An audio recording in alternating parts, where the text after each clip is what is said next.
ವಿದ್ಯಾರ್ಥಿನಿಯರೇ, ಇವತ್ತಿನ ದಿನ ನಾನು ಅಧ್ಯಾಯ 6 ಶಾಸಕಾಂಗ ಈ ಕುರಿತು ಏನ್ ಮಾಡ್ತಾ ಇದ್ದೀನಿ ಅಂತಂದ್ರೆ ನಿಮ್ಮ ಮುಂದೆ ಹೇಳಲಿಕ್ಕೆ ಬರ್ತಾ ಇದ್ದೀನಿ. ಈ ಶಾಸಕಾಂಗ, ಅದರ ಅರ್ಥ, ಪ್ರಾಮುಖ್ಯತೆ ಇವತ್ತಿನ ದಿನ ಚರ್ಚೆ ಮಾಡ್ತಾ ಇದ್ದೀನಿ. ಈಗ ಶಾಸಕಾಂಗ ಇದು ಕನ್ನಡ ಪದ. ಶಾಸನಗಳನ್ನ ರಚಿಸುವಂತಹ ಒಂದು ಅಧಿಕಾರ ಹೊಂದಿರುವಂಥದ್ದು, ಸರ್ಕಾರದ ಮೊದಲ ಅಂಗ ಅಂತ ಎಲ್ಲರಿಗೂ ಗೊತ್ತಿರುವಂತಹ ವಿಷಯ ಅದ. ಇನ್ನ ಇದು ಶಾಸಕಾಂಗದ ಮೂಲ ಪದ ಫ್ರೆಂಚ್ ಭಾಷೆಯೊಳಗೆ ಬರ್ತದ. ಫ್ರೆಂಚ್ ಭಾಷೆಯೊಳಗ ಪಾರ್ಲೇರ್ ಅಂತ ಹೇಳ್ತಾರೆ. ಅದನ್ನ ಕನ್ನಡದಲ್ಲಿ ಅರ್ಥ ಹೇಳಬೇಕು ಅಂತಂದ್ರ ಮಾತನಾಡು, ಚರ್ಚಿಸು, ಆಮೇಲೆ ಸಮಾಲೋಚಿಸು, ನಿರ್ಣಯಿಸು ಅನ್ನುವಂಥ ಪದದ ಅರ್ಥ ಬರ್ತಾ ಇದೆ. ಇನ್ನ ಈ ಪಾರ್ಲಿಮೆಂಟ್ ಅನ್ನುವಂತಹ ಪದ ಇಂಗ್ಲಿಷ್, ಅದನ್ನ ನಾವು ಸಂಸತ್ತು ಅಂತಲೂ ಕರಿತಾ ಇದ್ದೀವಿ. ಹಾಗಾಗಿ ನಮ್ಮ ಭಾರತ ದೇಶದಲ್ಲಿ ಕೇಂದ್ರಕ್ಕೆ ಸಂಬಂಧಿಸಿದ ಹಾಗೆ ಕೇಂದ್ರ ಸಂಸತ್ತು ಮತ್ತು ರಾಜ್ಯಕ್ಕೆ ಸಂಬಂಧಿಸಿದ ಹಾಗೆ ರಾಜ್ಯ ಶಾಸಕಾಂಗ ಅನ್ನೋ ರೀತಿಯಲ್ಲಿ ಬಳಕೆ ಮಾಡ್ತಾ ಇದ್ದೀವಿ.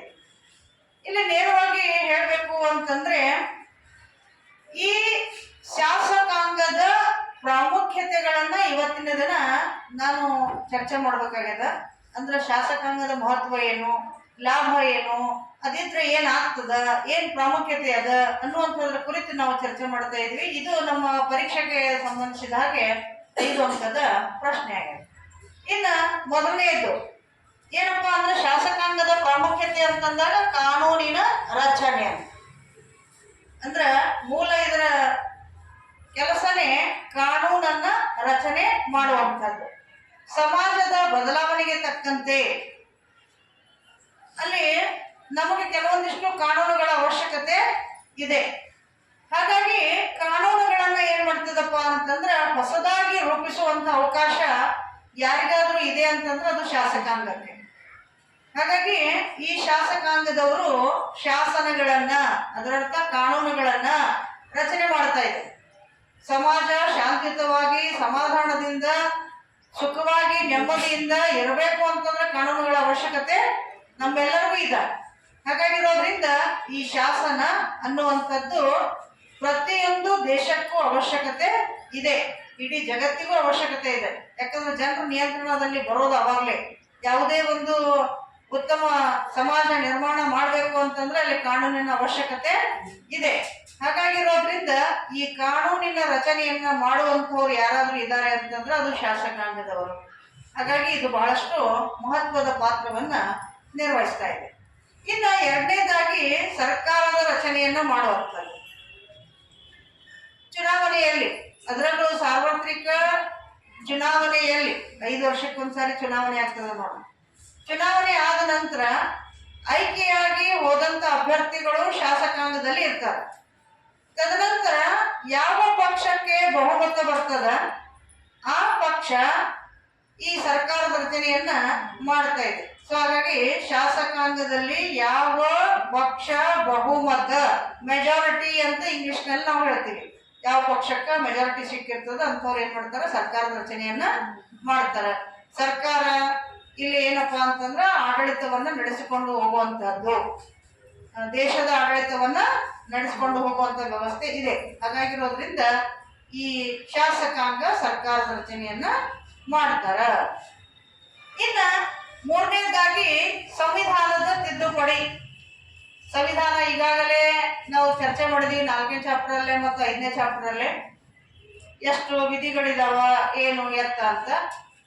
ಇವಾಗ ಸಂವಿಧಾನದೊಳಗ ಕೆಲವೊಂದಿಷ್ಟು ಕಾನೂನುಗಳನ್ನ ನಾವೇನ್ ಮಾಡ್ಬೇಕಾಗ್ತದೆ ಅಂತಂದ್ರೆ ಸಮಾಜದೊಳಗ ಆಗ್ತಾ ಇರುವಂತಹ ಬದಲಾವಣೆಗೆ ಸಂಬಂಧಿಸಿದ ಹಾಗೆ ತಿದ್ದುಪಡಿ ಮಾಡ್ಬೇಕಾಗ್ತದ. ಈಗ ಫಾರ್ ಎಕ್ಸಾಂಪಲ್ ಸಂವಿಧಾನದೊಳಗೆ ಏನಿತ್ತಪ್ಪ ಅಂತಂದ್ರೆ ಹ್ಯಾಂಡ್ ಹಿಮ್ ಒನ್ಸ್ ಅಂತ ಇತ್ತು, ಗಲ್ಲಿಗೇರಿಸ್ಬೇಕಾದ್ರೆ. ಅದನ್ನ ಏನ್ ಮಾಡಿದ್ರಪ್ಪ ಅಂತಂದ್ರೆ ತಿದ್ದುಪಡಿ ಮಾಡಿ ಹ್ಯಾಂಡ್ ಹಿಮ್ ಟಿಲ್ ಡೆತ್ ಅಂತ ಮಾಡಿದ್ರು. ಅಂದ್ರೆ ಎಲ್ಲಿ ತನ ಅವ್ರಿಗೆ ಸಾವು ಬರೋದಿಲ್ವೋ ಅಲ್ಲಿ ತನ ಏನ್ ಮಾಡ್ಬೇಕು, ಹ್ಯಾಂಗ್ ಮಾಡಬೇಕು ಅಂತ, ಅಂದ್ರೆ ಗಲ್ಲಿಗೆ ಏರಿಸಬೇಕು.